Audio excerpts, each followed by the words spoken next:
दोस्तों नमस्कार। सवाल तो बहुत छोटे थे या इस देश के लिए सवाल बहुत बड़े थे। इस देश का काला धन जो बाहर है वो वापस आ जाएगा। इस देश में किसानों की आय जो है वह बढ़ जाएगी। इस देश के भीतर बेरोजगार रोजगार पा जाएगा। इस देश के भीतर छोटे और मंझोले इंडस्ट्रीज जो हैं उनको लाभालाभ होने लगेगा। इस देश में महिला सशक्तिकरण इस तर्ज पर होगा कि वह मुख्य धारा में नजर आएंगी। इस देश के भीतर का आदिवासी अब जंगल पर निर्भर नहीं रहेगा। उसका योगदान इस देश के उद्योगों के साथ होगा, मुख्य धारा में होगा। इस देश में दलित उत्पीड़न भी रुक जाएगा। इस देश के भीतर जिनके हाथ में डिग्री है, जो शिक्षा पाए हुए हैं, अब वो सिर्फ इंतजार करें। भारत की यूनिवर्सिटीज दुनिया में अव्वल नंबर पर कतारों पर होगी। पता नहीं क्या क्या बोला गया बीते 10 बरस पहले, और इन 10 बरसों में क्या कुछ होता चला गया। किसी ने ध्यान दिया ही नहीं कि ब्लैक मनी तो बढ़ गई।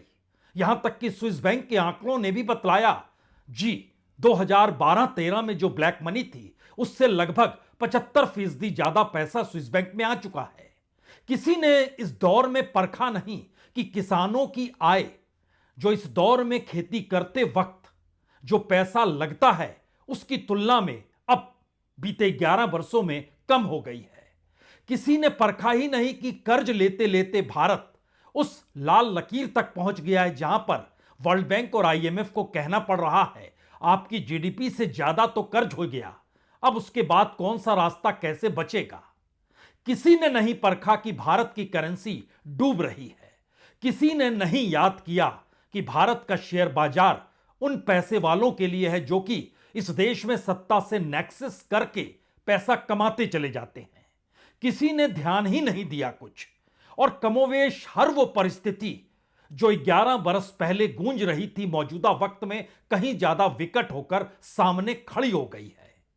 वो डेवलपमेंट की कौन सी परिभाषा थी जिसमें भारत की इंडस्ट्रीज धीरे धीरे प्रोडक्शन को लेकर कम होते होते नेगेटिव में चली जाएगी। इस देश का कौन सा प्रोडक्शन के साथ जुड़ा हुआ वह उत्पादन था जो कोर सेक्टर को भी डुबो देगा।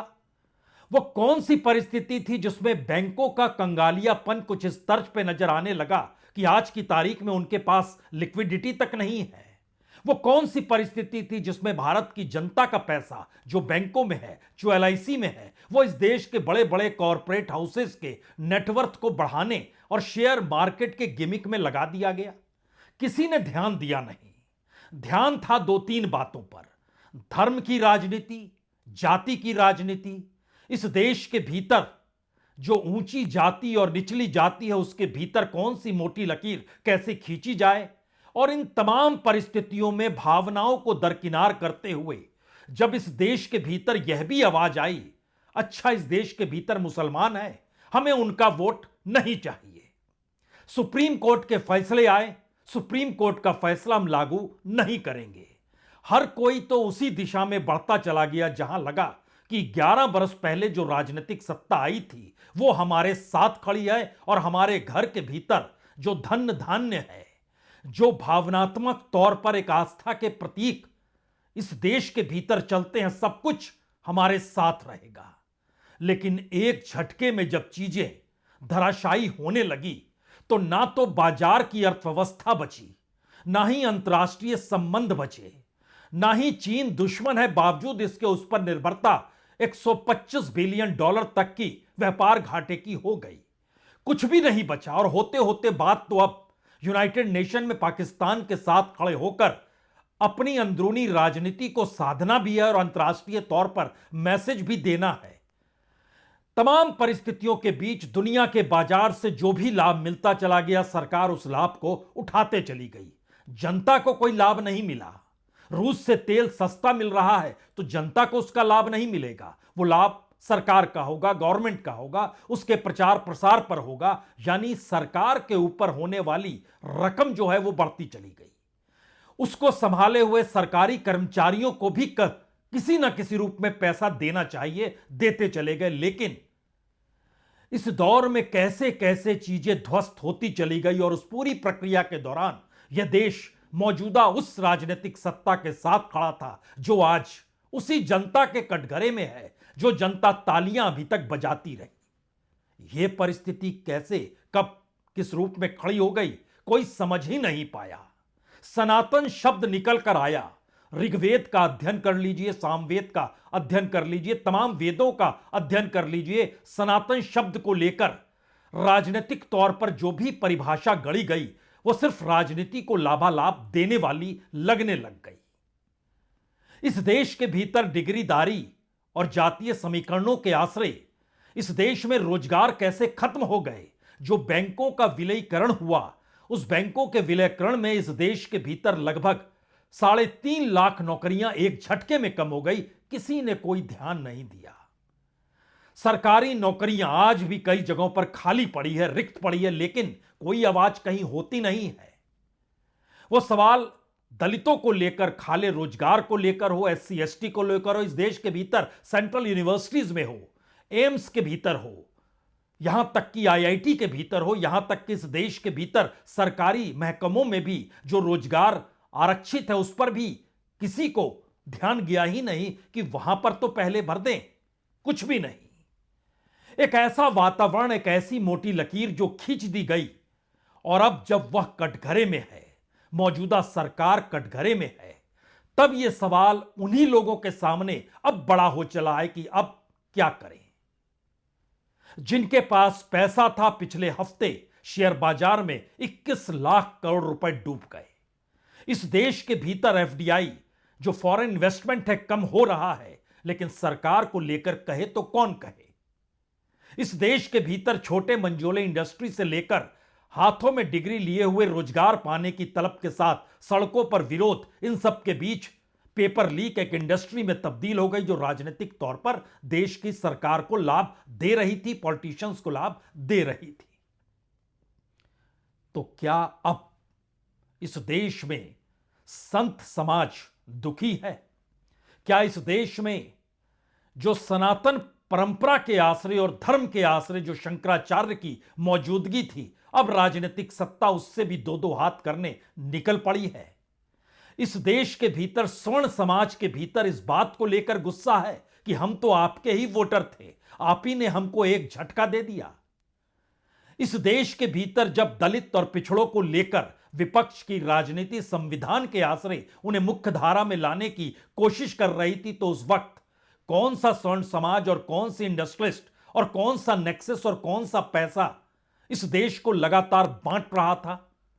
और बांटते बांटते परिस्थितियां क्या वाकई अब उन भक्तों को लेकर, मोदी के साथ खड़े लोगों को लेकर इस देश के भीतर राजनीति सब कुछ हाँकती है, सबको पता है। लेकिन यह परिस्थिति कैसे एक झटके में आकर खड़ी हो गई कि अब जब कुछ नहीं बना तो अपने घर के भीतर की लड़ाई अब चौराहे पर आकर खड़ी हो चुकी है।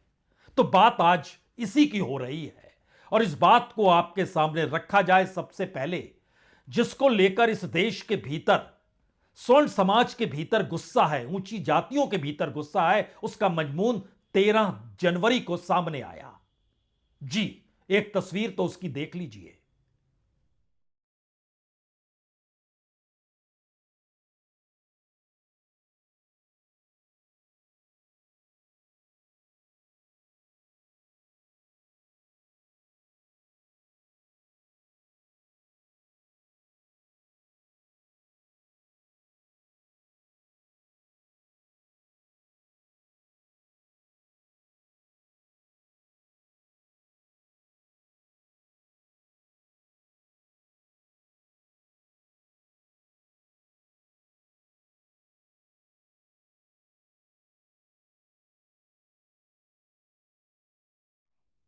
इन 8 पन्नों के भीतर जो जो चीजें दर्ज की गई है वो दरअसल इस देश ने एक लड़ाई मंडल और कमंडल की भी देखी है। लेकिन संयोग ऐसा है कि मौजूदा वक्त में मंडल और कमंडल से आगे की परिस्थितियों में इस देश का शंकराचार्य इस देश के उन सत्ताधारियों के खिलाफ खड़ा है जो सत्ताधारी अभी तक धर्म की राजनीति के आश्रय सत्ता की परवान पर चढ़ते चले गए और उड़ान भरते चले गए। इस देश के भीतर कमंडल की राजनीति के आश्रय इस देश में मंडल के खिलाफ जो परिस्थितियां बरसों पहले बनाई गई थी, वह बिल्कुल नई परिभाषा के साथ जब सामने आई तो बड़ा संकट यह भी हो गया कि अब वही कमंडल उसी मंडल को लेकर एक नई परिस्थितियों के साथ अगर आपके सामने खड़ा हो जाए तो सवाल पॉलिटिशियंस का है, मौजूदा राजनीतिक सत्ता की मुश्किलों का है, या इस देश को न संभाल पाने की परिस्थिति में जब पहली बार यह ऐलान किया गया कि हमारे देश के प्रधानमंत्री ओबीसी हैं, तो एक झटके में भारत की राजनीति दरकती हुई दिखाई देने लग गई, क्योंकि जाति का कोई प्रधानमंत्री होता नहीं है।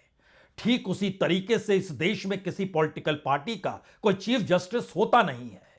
इस देश के भीतर कोई संपादक किसी राजनीति के मंत्र के आश्रय संपादकीय लिखता नहीं है, और इस देश के भीतर नौकरशाह सत्ता के लिए ढिंडोरा बजाता नहीं है। और तो और इस देश के भीतर चुनाव आयुक्त की नियुक्ति प्रधानमंत्री नहीं करता है, और चुनाव आयुक्त प्रधानमंत्री की कुर्सी बचाने के लिए इस देश में वोटर लिस्ट तैयार नहीं करता है। लेकिन सब कुछ बदल गया, और बदलते बदलते परिस्थिति वहां पर आकर खड़ी हो गई कि जिस राजनीतिक सत्ता के भीतर इसी समाज के उस तमाम आइनों को जुटाकर सत्ता तक पहुंचने का रास्ता बनाया गया था, उनके सामने अब मुश्किल यह है वो चेहरा पोछें या फिर आईने को पोछें। यह एक ऐसी मुश्किल हालात थी जिसमें पॉलिटिशियंस जिस राजनीति को जाति और धर्म के आश्रय साधते थे, वही पॉलिटिशियंस आज खामोश हो गए, क्योंकि राजनीति को अब वोटर नहीं चाहिए, राजनीति को अब मुद्दे नहीं चाहिए, यह तो विपक्ष को चाहिए। वह विपक्ष जिसे अभी भी लगता है इस देश में वोट के आश्रय सत्ता मिल जाती है। सत्ता ने तो अपना मुकाम हासिल कर लिया, उसने पा लिया कि दरअसल अब रास्ता एक ही है। इस देश में कोई भी मुद्दा उठे, जीत तय होनी चाहिए, और उसके लिए जो भी उपाय होने थे वो उपाय हो चले हैं। तो फिर जनता के भीतर का गुस्सा क्या मायने रखता है? पॉलिटिशियन सामने आए तो क्यों आए? जनता के प्रतिनिधि के तौर पर पार्लियामेंट के भीतर की मौजूदगी जनता से कोई सरोकार रखती है क्या? तो जनता के भीतर क्या दरारें डालकर और उनके भीतर अपने सवालों को लेकर दूसरे से संघर्ष करने की परिस्थितियों को क्या जानबूझकर पैदा किया गया, या एक ऐसी परिस्थिति इस देश में लाई गई जिसमें आप सब कुछ भूल जाएं और सब कुछ भूलते हुए सिर्फ और सिर्फ अपने अस्तित्व की लड़ाई लड़ें? 5 किलो अनाज तो मिल रहा है ना, आप हमारे साथ सनातन धर्म के आश्रय खड़े हैं ना, आपकी जाति और हमारी पार्टी की विचारधारा उस हिंदुत्व के ध्वज को तो उठाए हुए है ना। कहां कहां कौन कौन सी परिस्थिति कैसे चलते चलते यहां तक आकर खड़ी हो गई। अब इस देश के भीतर सबसे बड़ा वैक्यूम या कहें शून्यता तो यही है, अभी तक जो राजनीति हाँक रही थी इस देश को, उसी राजनीति को करने वाले नेताओं की जुबां पर ताले पड़े हुए हैं। वो किसी दिशा में कुछ भी बोल पाने की परिस्थिति में नहीं है, क्योंकि जनता के वोट तो मायने रखते ही नहीं है। वो तय है कौन जीतेगा, किसे जिताना है, किसे हराना है। तो फिर बचा क्या? लोकतंत्र की यह परिस्थितियों के भीतर शायद जो हमने आपको पत्र दिखाया उसके साथ 2 पत्र और देखिए।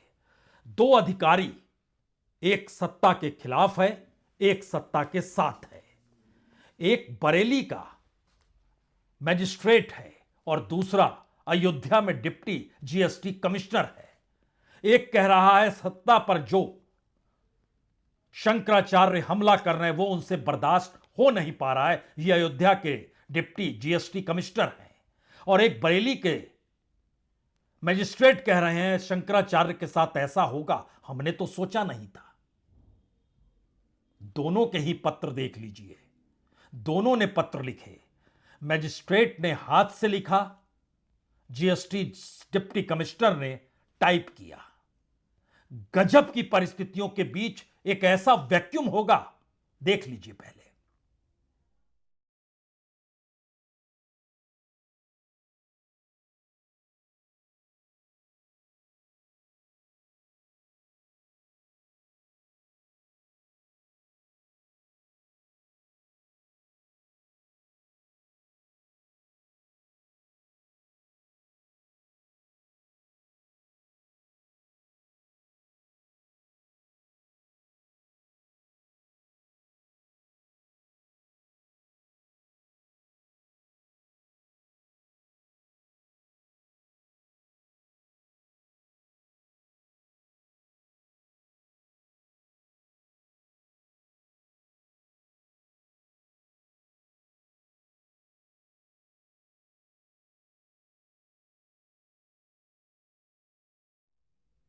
मुश्किल इतनी भर नहीं है। इस देश की मुश्किल तो यह भी है, इस देश में धार्मिक पर्यटन की नई परिस्थितियों ने एक नया साम्राज्य बनाना शुरू कर दिया है। कल्पना कर सकते हैं, इस देश के सुप्रीम कोर्ट के भीतर सुनवाई हो रही है कि जो महाकाल के दर्शन करने के लिए जो उज्जैन जाते हैं, वहां पर जो वीवीआईपी है वही गर्भगृह तक पहुंच सकता है। और आपको जानकर हैरत होनी नहीं चाहिए, पिछले दिनों हम भी उज्जैन गए थे। कलेक्टर ने फोन किया, उसके सेक्रेटरी ने फोन किया, तो जहां पर नंदी रहते हैं वहां तक पहुंचने का रास्ता साफ हुआ। किसी ने वहां से एक दूसरा फोन कर दिया कलेक्टर को, तो कलेक्टर ने उसके आगे तक ले गए जहां पर दरवाजा है। पता चला इस बीच में एक तीसरा शख्स वहां खड़ा था, उसने फोन कर दिया, तो उसको वो किसी जिले का मैजिस्ट्रेट था या एसडीओ था या डीएम था, उसको अंदर जाने की व्यवस्था कर दी गई। और जनता पीछे खड़ी हुई है। और इन सब के बीच बनारस में जो कॉरिडोर बना, कितने मंदिर कैसे टूट गए, जिसका जिक्र पॉलिटिशियन नहीं कर रहा है, राज्य के मुख्यमंत्री नहीं कर रहे हैं, शंकराचार्य कर रहे हैं। कॉरिडोर के आश्रय जो पूरी व्यापक व्यवस्था किसने संभाली हुई है? कौन है वो लोग जिनके हाथ में वहां से पूरे कमाई के साधन है? क्या वो आरएसएस के लोग हैं? क्या वो गुजरात से आए हुए व्यापारियों की टोली है? वहां पर जिस तरीके से पहले इस देश में कहीं रेल लाइन निकल रही है, कहीं पर बाईपास बन रहा है, तो वहां पर बिल्डर्स खड़े हो जाते थे, पहले पता चल जाए तो जमीन खरीद लेंगे। परिस्थितियां तो और नाजुक हो गई। मंदिरों के कॉरिडोर के इर्द गिर्द धर्म के आश्रय कमाई के रास्ते खूब तलाशे गए, क्योंकि इस देश में रोजगार बचा नहीं है। इस देश के भीतर हाथों में डिग्री लेकर भी कुछ नहीं बचा है। इसीलिए तो यह सवाल बड़ा हो चला है कि हम ऐसी परिस्थिति में आ गए जहां पर नफरत और टकराव, राजनीति के ये दो बड़े औजार कैसे कब आकर खड़े हो गए। और उसको कानून देने की शक्ल में सत्ता इसलिए है क्योंकि वह संवैधानिक पद पर मौजूद है। और यह टकराव और नफरत भारत की राजनीति में नहीं, समाज के भीतर घुल गया। यानी पहली बार इस देश में राजनीति को नहीं साधती है, इस देश की राजनीतिक सत्ता इस समाज को साधती है, जनता को अपने साथ घोल लेती है।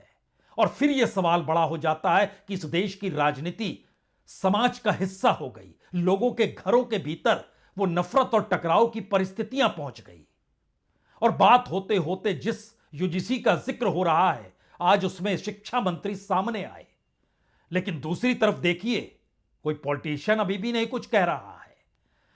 शंकराचार्य ये कहते हुए सामने आ गए कि आप जाति के नाम पर देश को टकराना चाहते हैं और नष्ट करना चाहते हैं उन परिस्थितियों को। हालांकि उनका दायरा हिंदुत्व को लेकर है, लेकिन बावजूद इसके टकराव और नफरत की परिस्थिति भी भारत की राजनीति में सत्ता तक पहुंचा सकती है और सत्ता में बरकरार भी रख सकती है। शायद यह उसका एक अद्भुत नमूना है। इसमें मैं एक बात बहुत विनम्रता से आश्वस्त करना चाहता हूं, किसी को उत्पीड़न होने नहीं दिया जाए, कोई भेदभाव नहीं होगा, कोई डिस्क्रिमिनेशन के नाम पे किसी को भी मिसयूज करने का अधिकार नहीं रहेगा। इसमें यूजीसी हो, भारत सरकार हो या राज्य सरकार हो, इसकी दायित्व रहेगी।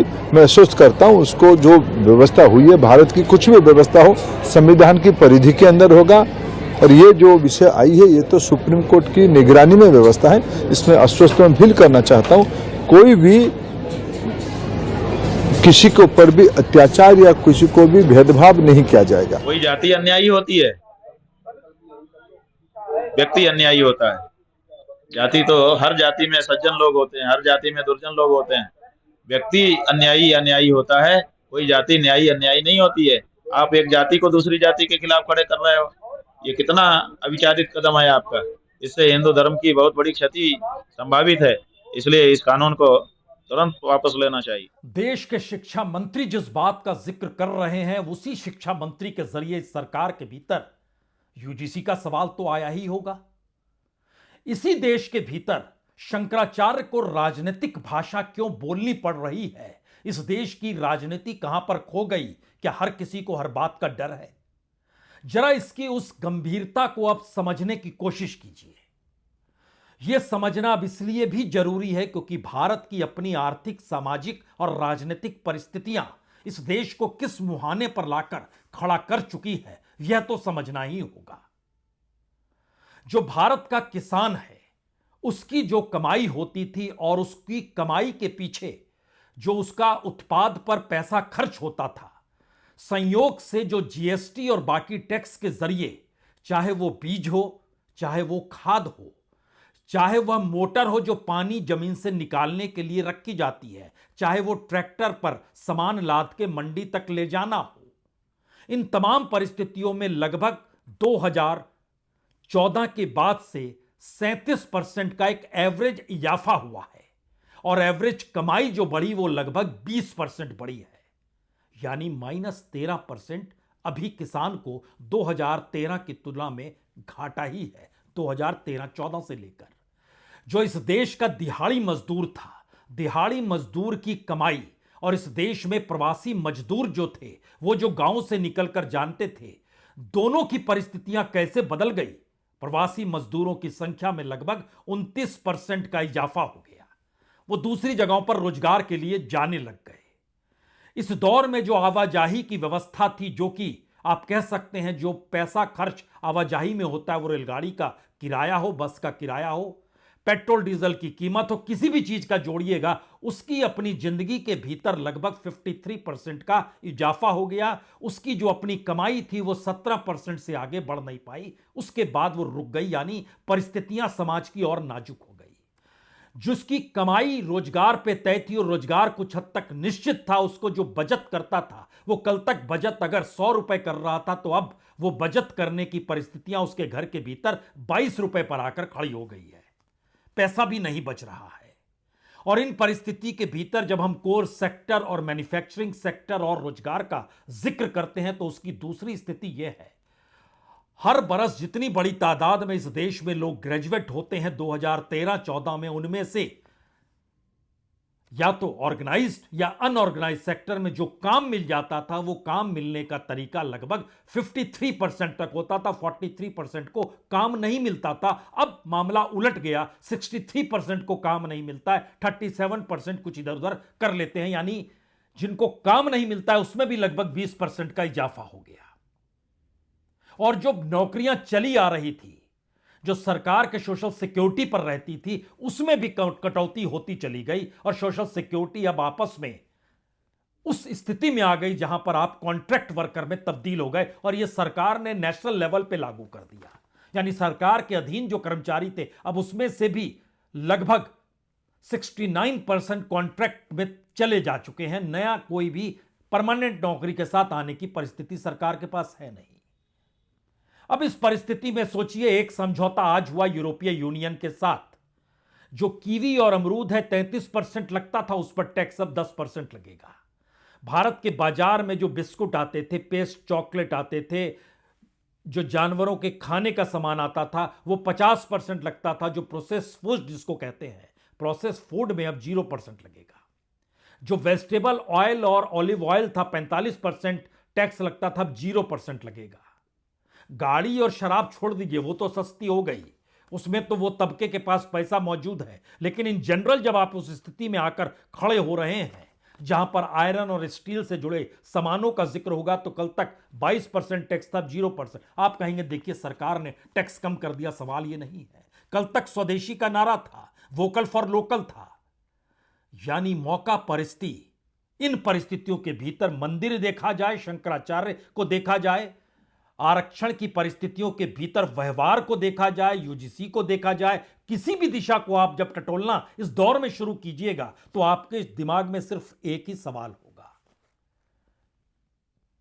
बांटो और राज करो नहीं है ये उसके आगे की परिस्थिति है कि दरअसल हमारी पॉलिटिक्स सिर्फ हमारे तक नहीं रहे, राजनीति प्रभावित ना हो, उसका प्रभाव इस देश की जनता पर पड़े और जनता खुद को मान ले कि वह इस पॉलिटिकल पार्टी के साथ खड़ी है या उसका विरोध कर रही है। यानी भारत की राजनीति में सबसे बड़ा ट्रांसफॉर्मेशन इस दौर में यही आकर खड़ा हो गया कि जिनकी सत्ता है, जो विरोध में है, सत्ता ने कुछ ऐसी राजनीति रचनी शुरू की जिससे जनता को लगे कि वह भी राजनीति कर रही है। और परिस्थिति धीरे धीरे आते यहां तक आ गई। और यहाँ के जो जीते हुए लोग ये जीते हुए सबल के लोग जो बैठे हुए हैं यहाँ पर, सरकार को लेकर इनको आप देखो जरा। बातें कर रहे हैं, आग्रह कर रहे हैं कि वो जो सरकार के प्रति गुस्सा है, वो इस जी कदर आप। हो रहा है कि लोग अपना जो है वो राष्ट्रीय उतारने के बाद हो रहे हैं। ये लो भेज दो मोदी को, दे दो ये और इस तरह की जो चीजें हैं कोई ये दे दो मोदी को। निश्चित तौर पर जो ठीक है, ये हालत कर दी है हमारी, वो जो है वो एक बड़े आंदोलन का रूप लेते हुए ये हालत कर दी, नंगा कर दिया। इन तमाम परिस्थितियों में सिर्फ दो ही बात कही जा सकती है। पहली बात तो ये, इस देश में राजनीतिक सत्ता का कोई पैसा, कोई पूंजी, कोई तिजोरी नहीं होती है, वो टैक्स पेयर का पैसा होता है। इस देश की संसाधन से निकली हुई संपत्ति होती है। कॉरपोरेट और सत्ता दोनों का नेक्सस अगर इस देश के भीतर लूट मचा चुका है तो समझना होगा सारी संपत्ति इस देश की है। और दूसरी बात, यह देश आपका और हमारा है। जो सत्ता में आए हुए पॉलिटिशियन है उनका यह देश नहीं है। जो संसद तक पहुंच जाते हैं और संसद तक पहुंचने को सबसे बड़ा कार्य इस देश में मान लिया जाता है क्योंकि वहां पर आपको विशेषाधिकार मिल जाते हैं। लेकिन यह देश आप ही का है, यह तो समझ लीजिए। फिर आपके सामने कोई नायक खलनायक नहीं होगा। फिर आप समझ जाएंगे कि दरअसल इस देश की राजनीति ने इस देश के लोगों को ही खलनायक क्यों बना दिया और खलनायकी के भीतर यह देश बार बार पार्लियामेंट में झांक कर किसी नायक को क्यों खोजता है, जबकि उसी नायक ने इसी देश में खलनायक की परिस्थितियों के भीतर गवर्नेंस के तौर तरीके, सामाजिक, आर्थिक, राजनीतिक परिस्थितियों के बीच उन तमाम चीजों को हमारे और आपके जीवन में घोल दिया है, जिसमें हमें अभी भी लगता है यह देश शायद उन्हीं का है। जी नहीं, यह देश आपका है। पहल आप ही को करनी होगी, मान लीजिए। बहुत बहुत शुक्रिया, बहुत बहुत शुक्रिया।